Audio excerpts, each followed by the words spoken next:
Сәлем оқушылар. Бүгін 3-ші сынып орыс тілі сабағынан 1-ші сабақты түсіндіретін боламын. Келесі шығатын сабақтардан қалмас үшін мен арнама тіркеліп қоюды ұмытпаңдар. Бүгінгі біздің тақырыбымыз живая и неживая природа. Упражнение первое. Вставьте пропущенные буквы И, О, А и прочитайте получившееся слово. О чем будем говорить на уроке? Природа деген сөз шықты. Упражнение второе. Прослушай текст. Что мы называем природой? Природа – это окружающий нас мир, то, что создал человек. Природой не является. Природа бывает живая и неживая. Живая природа – это люди, животные, растения, грибы. Неживая природа – это камни, вода, воздух, звезды, планеты. Упражнение третье. Прочитайте выделенные в тексте слова. Продиктуйте их однокласснику. Проверьте его работу. Поменяйтесь ролями. Мир, стол, камни, люди, воздух, звезды. Упражнение четвертое. Рассмотри рисунки и прочитай слова. Распредели объекты живой и неживой природой. Живые. Кошка, цветок.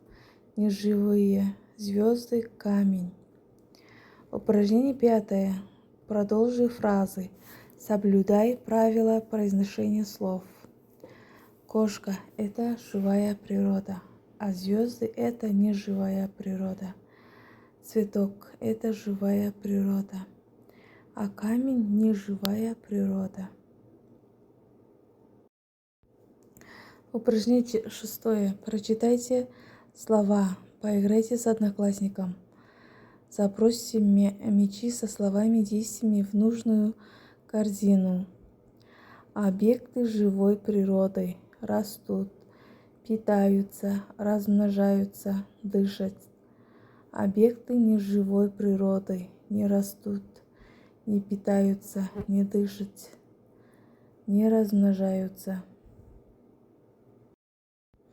Упражнение седьмое. Создай высказывание о живой или неживой природе из 3-4 предложений. Используй информацию, которую узнал на уроке. Живая природа включает в себя организмы, которые растут, развиваются и размножаются. Растения, животные, грибы. Неживая природа состоит из объектов, не обладающих признаками жизни. Камни, вода, воздух. Эти две составляющие тесно взаимосвязаны и образуют единую систему. Сонымен бүгінгі сабағымыз бітті. Сау болыңдар.